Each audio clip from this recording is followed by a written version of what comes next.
Welcome to Raise the Line with Osmosis.org, seeking solutions with leading experts on how to increase healthcare capacity so people can get the care they need during the COVID-19 crisis and beyond. Hi, I'm Shiv Gaglani, the co-founder and CEO of Osmosis. Discovering your ancestry through a DNA saliva test is commonplace and very popular today. But when 23andMe started offering the service to consumers in 2007, it was breaking new ground. The company has continued to innovate in the space, expanding into testing for inherited risks for health conditions, pharmacogenetics, and clinical trials. Our guest today, Anne Wojcicki, has seen it all as the co-founder and CEO of 23andMe and recently led the company to its IPO on the NASDAQ Stock Exchange. And before we get started, I'd like to thank Esther Dyson, who is also a guest on the podcast, for the initial introduction to Anne. And funny story, right before we started the podcast, Anne and I were talking about how I randomly met her mother, Esther, who herself is doing an incredible startup called Tract, and we'll have her on the podcast in a couple of weeks. And we had a great time, and I think she even sent a photo of us, and I gave her an Osmosis mug as well. So you have a very impressive family, Anne, and it's an honor also to work with many of your colleagues at 23andMe, including Anne Greb and others. So thanks for joining us. Now we're going to be competitive about whose podcast does better. So I better get more views.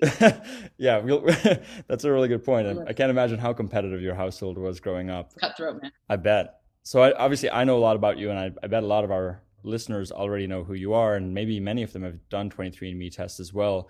But maybe in your own voice, we'd love to hear what got you interested in healthcare in general and then starting 23andMe.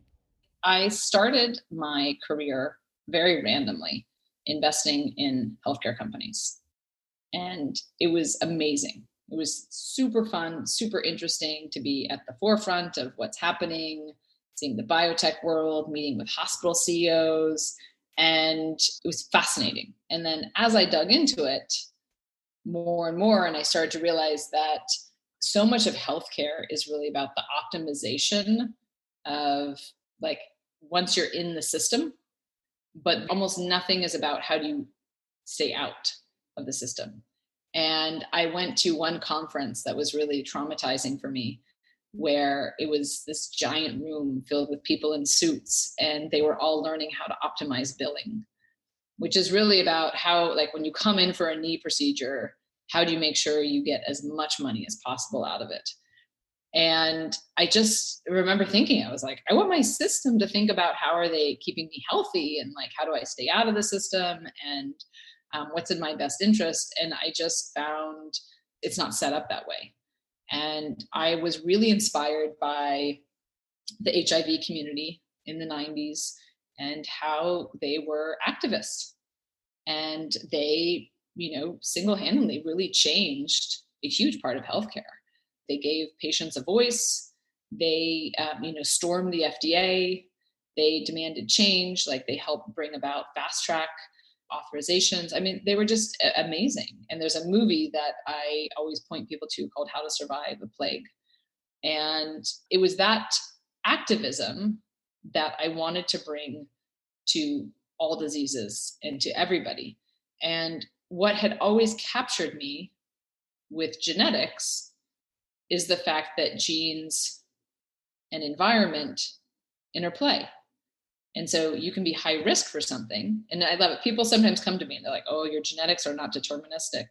And I say, like, yes, that's the beauty of it all. Like, it's not. You have an opportunity to live your life in such a way that you potentially can mitigate risk.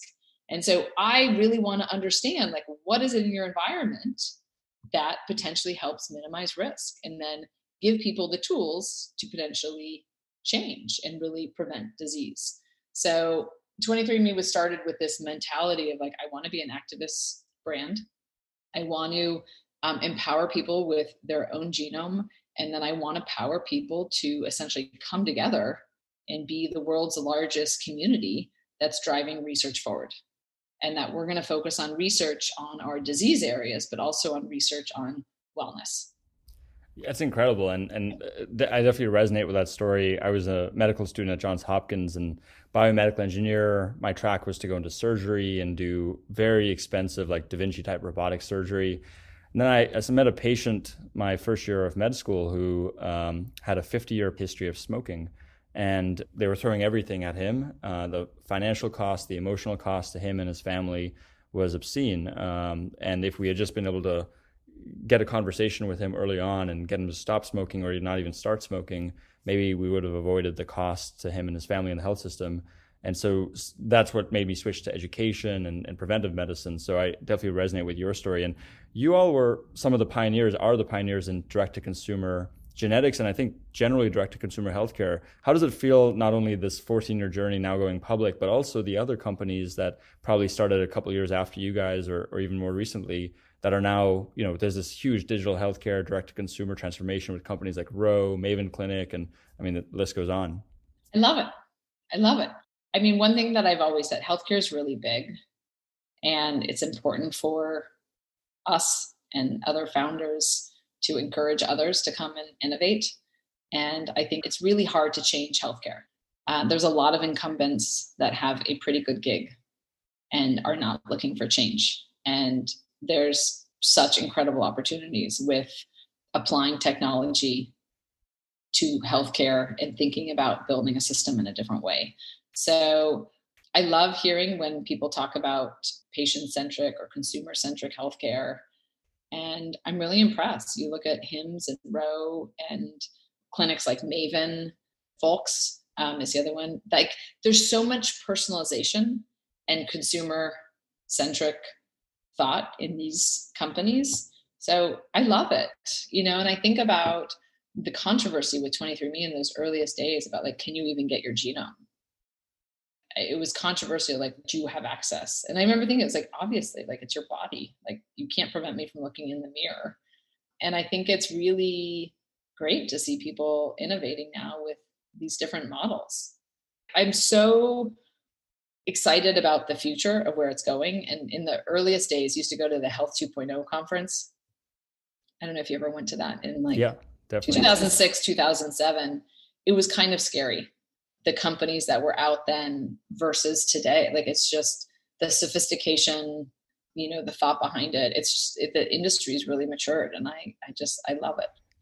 Yeah, no, totally. I think I saw you speak 2 years ago in Vegas at the HLTH, yeah, the health conference, which I think is coming up next month in Boston too. And that was pre-COVID. So, there've obviously been a lot of crazy milestones, both professionally and personally for 23andMe, but then the broader industry. What are some of the changes you guys have had to address because of COVID? And how do you think about this? Is consumer-driven or value-based healthcare here to stay? What do you think the lasting changes are? I think consumer-driven healthcare is here to stay. And I think one of the primary reasons why is I think that the existing healthcare system as it is really talks down to the individual. The times that I've worked in hospitals, and you think about, you have a group of doctors who are kind of behind the stand and they're all talking, but like, they stay separate from the patients. You have a white coat, you have to call them Dr. So-and-so. It's kind of structured in such a way that there's a barrier. Like, I think a lot in my mind about vaccine hesitancy and why is it that people don't believe scientists. And I do think that the healthcare world and a lot of scientists have really done a disservice by having this hierarchy and by being dismissive of people who don't have a PhD. I think that companies then like Goop, and I'm forgetting her name, the actress who led the charge in autism. Yeah, vaccines. Jim Carrey's wife. I forgot her name. Yeah. So, like, she's well known in the healthcare industry. And like, why is that? And I think that's part of it because people are looking for information and they're trying to find people who reach out to them. It's one thing that really aggravates me in the healthcare world is I meet so many physicians who are dismissive of 23andMe because they'll say people are never going to change their behavior. Like this example you gave on cigarettes, whatever. People are never going to change their behavior. And I think about those experiences when I worked in hospitals, like you're with a doctor that you probably don't relate to, and they tell you like, you're overweight, you stop smoking. And you're like, screw you. Like, you know nothing about my life. So how do you deliver information in a way that's going to resonate with people? And I think one thing that we found with genetics is that when you get something in black and white, there is more of that aha moment. Like one of my doctors would say to me, he's like, Anne, you really agitate me. Like you take red-haired, blue-eyed people and you tell them they're high risk for skin cancer. He's like, anyone could tell them that. I'm like, yeah, but I got them to like come in and get a skin check. You didn't. So the reason why I think consumer health is here to stay is because I think enough people have kind of like, I think people are looking for a connection. And I think you now have companies that are responsibly reciprocating. Everything that's happened with COVID has opened up the door of saying, like, the supply and demand. Like, I have a sore throat and I want to talk to someone right away. I mean, if I had an urgent issue, I could call so many different services now. If I need at-home blood testing, I could call all kinds of different services. I could get it. So I think that supply and demand is now finally starting to be met. And I think it's no longer in the world of, Jenny McCarthy and like some of, Goop, I think has evolved more. I think that there's supply and demand. And I think that, there's responsible care that's being delivered. And suddenly it's all supported thanks to COVID. Like, COVID really forced us to all adopt a different way of thinking about healthcare. Yeah, I mean, I couldn't agree more. And this is one reason we were excited to partner with you all and Anne Greb leading the charge as a genetic counselor, because first of all, there aren't even enough genetic counselors in the US to see all. There's 5,000 in the US, and we aren't training as many that we need to be able to interpret these results. And so we need to go after more healthcare professionals to train them, which is, again, partially what we've been doing together as organizations. This is the term raising the line. How do we improve the healthcare system by getting more people trained to become healthcare professionals, improve the quality and access? But then the other side, flattening the curve, which has failed miserably, obviously in recent weeks in COVID.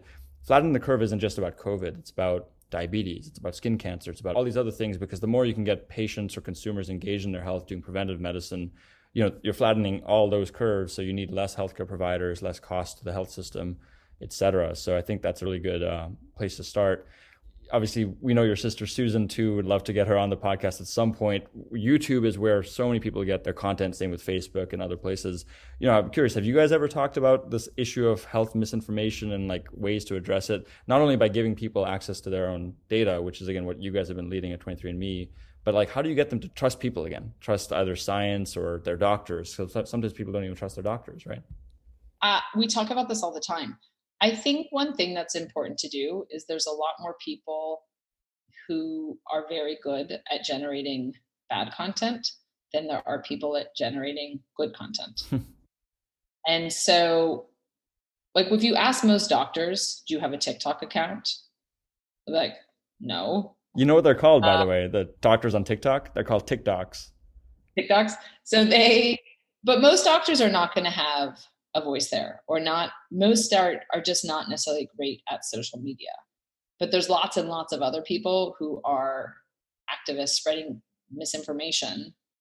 You think about Joe Rogan and what he's very capable of doing in terms of spreading misinformation. So what you really need, like this next generation of physicians and healthcare professionals, need to be generating content. I have this one doctor I follow on Instagram and on TikTok, and he's hysterical. Like, he does the best COVID impersonation. And he makes it as like it's so fun. It's like a little 30, 60 seconds of drama, but finding people who are really catchy and, creating fun content that people can relate to, or finding people they can partner with. Like, there needs to be more content. You have to in some ways drown out the bad content. Absolutely, because it's more engaging, more fun, or it's elevated. And that's, I don't know if you know this, but we work with the CDC and YouTube. YouTube has YouTube Health. I'm sure you know Garth Graham, who he leads that effort. He was on our podcast. Yes. And are doing all this content in our style around that to flatten the curve. And now we're working with Facebook too, because Facebook, I think, has not done as good of a job as YouTube has in terms of battling that. So, there's so many things that you guys have done at 23andMe over the last 14 years. What are some of the things that you're most proud of? And can you also give our audience a sense of scale now, but company size, but also, I think the last stat I saw was 10 million tests were done, or 10 million unique people. Yeah. That's probably way outdated. We're to over 11.5 million people have done it. And I think the thing that I'm most proud of is that we're still direct to consumer. So in some ways it taps a little bit back to your last question in terms of consumer-centric care. Very few other companies are direct to consumer. Like, they still have a physician intermediary. Most of the programs that are focused on smoking cessation or type 2 diabetes all come through your employer. So you as an individual can't really buy it yourself. And I think there's something still that is disempowering by having it intermediated by someone else. Like your employer decided this was good for you. And it's always really different too, to market to someone directly versus to market to somebody through an employer channel. So what I'm really proud of is like we have a true direct to consumer brand. I have a brand that people understand, people know. It has an activist angle on it, and people are empowered. Like they learn about genetics on their own. And I've gone through the fight to show that you don't need to have a doctor hidden in like a closet, like, behind doc in the box that authorizes for you. Like you're truly capable of getting it on your own. And I'm really proud of that. So like I said, we have 11.6 million people. We have over 80% of our customers consent for research. So we have by far one of the largest research communities out there. We get tons of phenotypic data every single day. We're able to do tons of research. We have, well over 100 publications. I can't remember how many. Tons of papers, and it's super interesting stuff. Like we just had a publication on, or a blog post on Marmite and why some people genetically don't like Marmite, which I don't. And things like vanilla versus chocolate ice cream. Like we can do research in such interesting areas, as well as obviously in serious phenotypes. So we do have a therapeutics division as well now.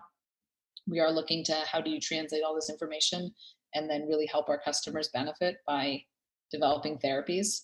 And I do think that we have an opportunity to develop therapies in a different way, and then hopefully be able to sell them in a different way so that people feel really good about the process. I've always found it remarkable that, you can have a pharma company like Gilead that cures a disease, like eliminates hepatitis C, and people hate them. It's a total tragedy. To me, that's a question of process. And that's one thing that we're looking to change. Like you should have a direct connection to people. And when you have that direct connection, I think you can actually really then, meet their needs better and listen to them. And I want to be the first company that develops therapies that people love. Yeah, I think there was a consumer stat showing that pharma companies and tobacco companies had about the same view by consumers, which is crazy because one makes cigarettes that kill people. The other one, as you said, makes life-saving drugs. And I think because of what Pfizer, Moderna, AstraZeneca, and those companies did over the past year and a half with the COVID vaccine, hopefully their stock has increased, not just actual stock, but their consumer perceptions. You're talking big picture.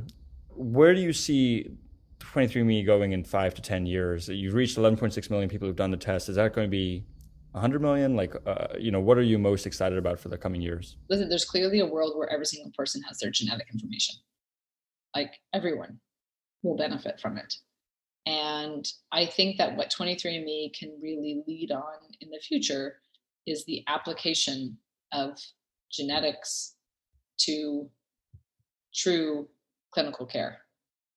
And through that, also really helping people apply the genetic information to parts of their life to change behavior to truly prevent disease. So when I think about the long-term outcome that I go for, I want people to be healthy at 100. So I want people to be able to get genetic information and be able to use it. And to your, again, example on smoking, really change their behavior and live healthier lives, like live to be 100 and don't have any chronically managed disease, but just be healthy at 100.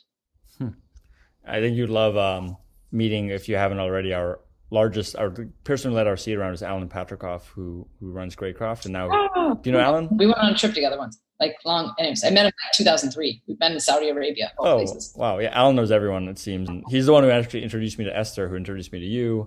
He's 86 and he's just getting started. He wants to live to 114. So, well, I know we're coming up in time. So my last two questions for you. The first is just, what advice would you give to our audience, most of whom are, healthcare professionals or will be healthcare professionals and other sorts of caregivers?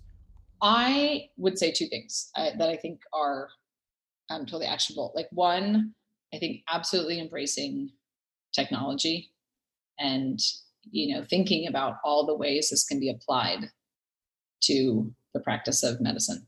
So whether that's starting to think about, online prescriptions, or obviously I encourage everyone should learn about genetics. There's no better way to learn about genetics than through your own DNA. Really starting to understand some of these behavior change apps, like how do they work and what are some of the limitations and what's some of the potential. And I sit on the board of Kaiser Permanente Medical School. And the dean came to visit, and we went to the JP Morgan Healthcare Conference, and I set him up with all these different groups. He came over for dinner afterwards. I was like, what do you think? He's like, holy cow. He's like, I have seen the future and we're not really part of it. And I think that, sometimes I think some of the technology develops without thinking about the healthcare system. And I think sometimes the healthcare system functions without thinking about technology. So I think it's just important for people to stay involved. I would say the other thing is that for this generation that is, again, online more, there's the responsibility of creating content, because you do have to swamp out, some of the misinformation. And I think as part of doing that is doing that from the angle where you are approachable and not where you are a superior. If there's anything I could ever do, I think one of the most important things is trying to eliminate some of that hierarchy in healthcare. Like I recently spoke at this genetics meeting, and it was all these people who I admired, all these famous geneticists. And I was telling my head of research, I was like, wow, it's like such an amazing group. Like I love all these people.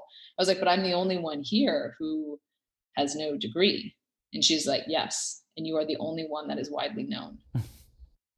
And in some ways that's too bad. Like more people with degrees should make sure that they are accessible. Yeah, it's totally speaking our language. And one of the things that makes me most proud of the work we do is we started this for Hopkins med students when I was in med school, but we have tons of patients and family members who consume our content because it's the same content, not sacrificing any real content in there. Just if you make it approachable and engaging, people will tune in. And is that Mark Schuster, by the way? Did he come over? Is that? I love him. He's great. He was on our podcast, and all Kaiser Permanente students get Osmosis access. So it's a great school. Oh, good. Part of what influenced me so much is I'm a Kaiser baby. I love my pediatrician to this day. Like I'm almost 50 and I still I feel like part of the benefit of having children is I can go see my pediatrician. And I just felt like I was trained on prevention. Like KP absolutely taught me a world of prevention and how to think about when do I actually need to go in? I love the phone lines of how I could call people. I could ask them, they knew my name. My doctors are super approachable. I never call them Dr. So-and-so. It was such a phenomenal experience in every way. So that was part of why, again, I joined that board, is because I feel like there's an opportunity for them to train more and more physicians under that mindset. Totally. Couldn't agree more. So my last question for you is there anything else I should have asked you or you wanted me to ask that our audience should know about you, 23andMe, healthcare in general, that you'd love to leave them with? I would just encourage everybody. I think people should, again, it's in my own selfish interest, but I think it's really in the interest of people. People should all go and experience what it's like to have their own genome. Like, I'm kind of shocked at how many health experts and how many healthcare people I talk to who haven't done it. There's a really awesome opportunity in prevention that's coming because of watches and your phone and community online. And I think that physicians aren't really going to be able to be part of it if they don't have that experience themselves. So I think there's a ton of opportunity, and I would just encourage everyone to jump in and do it. That's awesome. We literally were just on the call with Anne and Katie and Anthony on your team talking about how to do that and get it to our audience of 2.1 million YouTube subscribers and 1.7 million registered users. So hopefully we can be a small part of that bigger vision. And really want to thank you for not only taking the time to join us on the podcast, but more importantly for ushering in this era of direct-to-consumer healthcare. So much fun. Great to be here. Awesome. And I'm sure this will get more downloads, or at least I'll tell you it'll get more downloads than your mom's. It's very competitive. Let me just tell you, there will be a lot of smackdown going down in the house if I don't. Good to know. All right. I'll be sure to follow up. So thanks again. And with that, I'm Shiv Gaglani. Thank you to our audience for checking out today's show. And remember to do your part to flatten the curve and raise the line. We're all in this together. Take care.